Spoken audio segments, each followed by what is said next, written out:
Hello, this is Flora speaking out again. And by the way, I want to thank those of you who sent in comments. I read everyone carefully and I really value them. All right, I'm going to begin in kind of an odd way by saying I remember so well what it is to sit by the kitchen table and try to figure out how to pay the bills and how to manage paying the doctor, the mortgage if it has one, and to make one's family life easier, daily costs, monthly costs.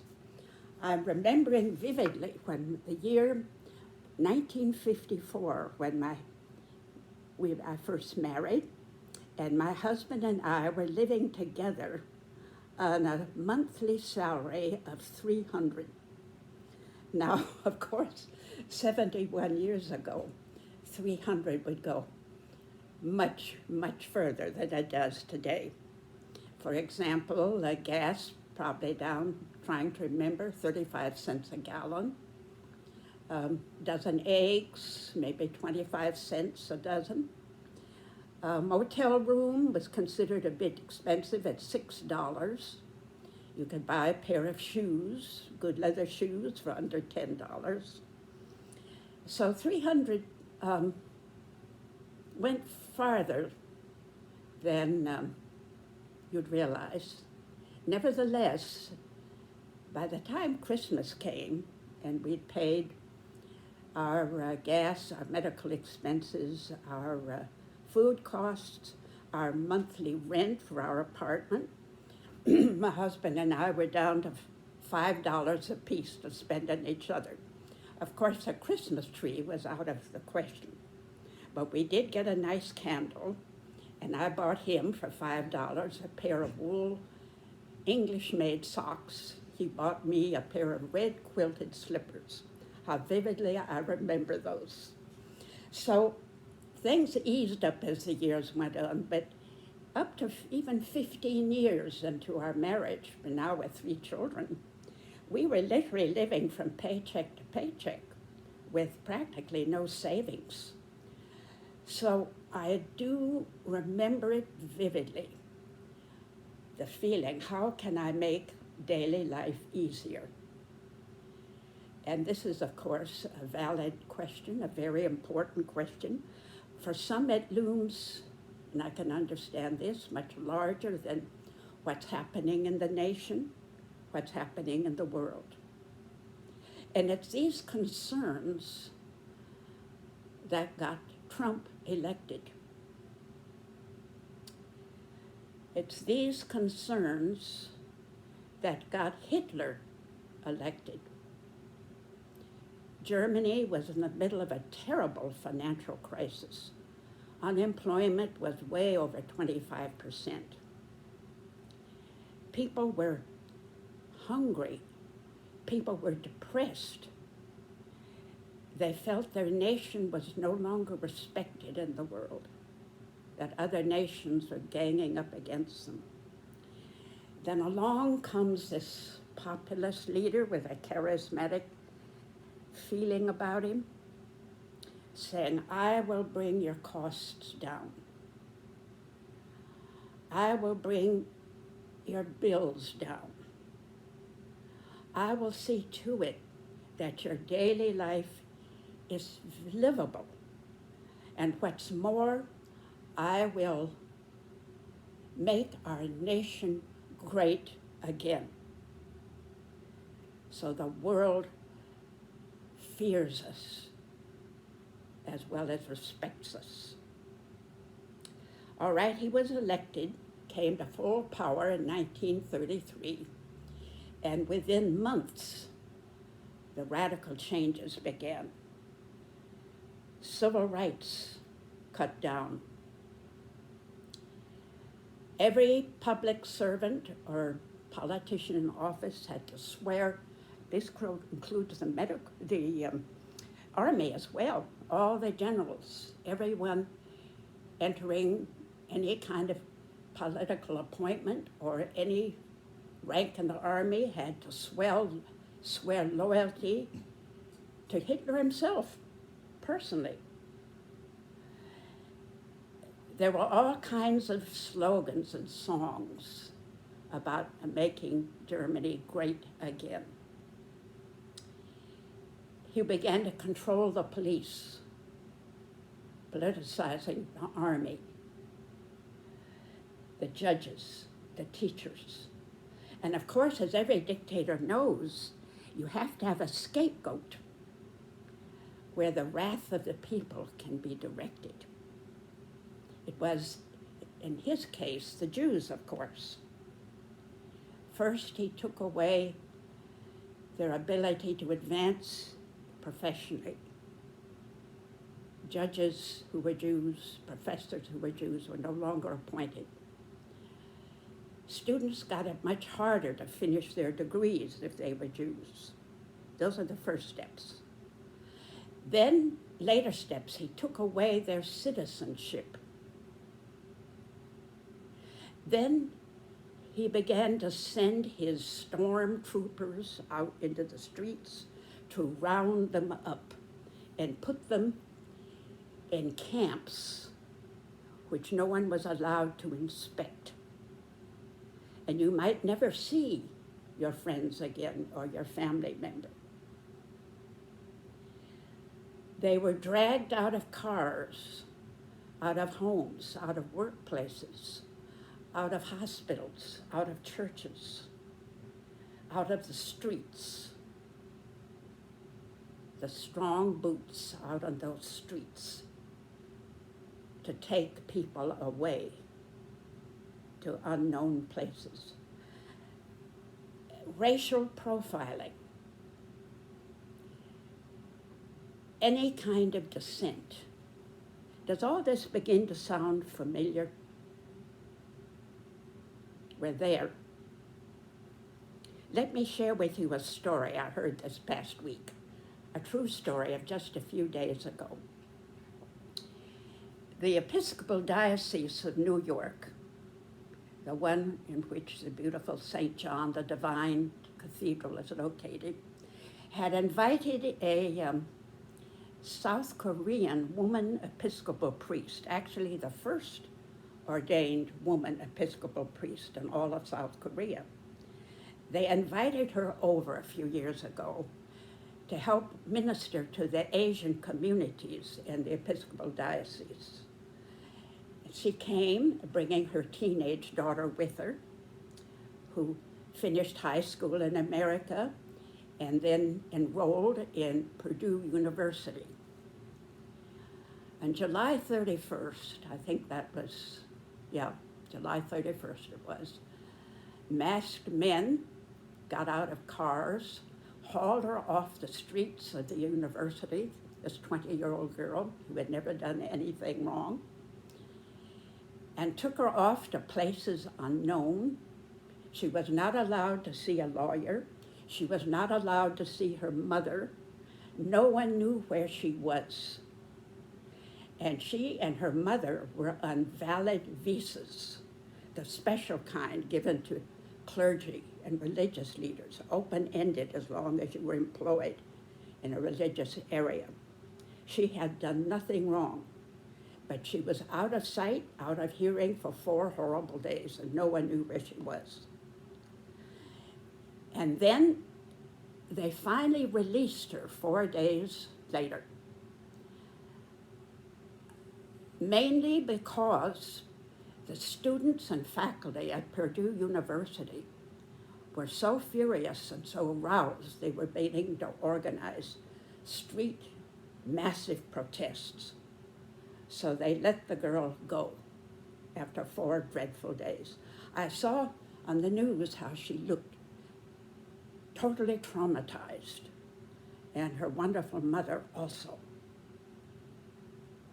Okay, this could not have conceivably happened just 9 months ago. 9 months ago, it would have been called an illegal, unconstitutional kidnapping. And they would have been right. This was illegal. It was indecent. It is not democracy, and it is not America, except that it is America as of now. We are already living in an autocracy. What is America? Okay, ICE agents who kidnapped her, and that's the word for it, they'd come out with a statement a while ago. Let me read it to you. Tricia McLaughlin, who is the spokesman. ICE is so excited under President Trump and Secretary Noem, so excited to get back to work, to remove rapists, murderers, gang members, and pedophiles from our communities. Now, which category was our South Korean teenager, 20-year-old? In which category was she found? Do you know that ICE is set to get $28 billion, the largest paid federal law enforcement in our country? Did you know they are aiming for not only 3,000 arrests a day, but they're aiming for their goal of 1 million deported per year? In July, for example, 1,300 were deported. It turned out all right for this South Korean girl, if you call a trauma all right, because she had a community to stand up and shout for her. But how many innocents are being swept up, sent to foreign lands, refused a trial, refused lawyers, who do not have a community to demonstrate and speak up for them? I'm thinking back to what the great theologian and pastor Niemöller, back in Hitler's time, who ended up himself in a concentration camp, what he said later on in his autobiography, and he'd been one who'd voted for Hitler, hoping that Hitler would be able to bring down costs, be able to give more holidays to the nation, be able to make Germany great and proud again. This is the way he put it. I don't have the exact quote except for the first and last line, but it was a gist of this. First they came for the Jews, and I did nothing. Then they came for the judges and teachers, and I did nothing. Then they came for my neighbor across the street. I did nothing. And then they came for me.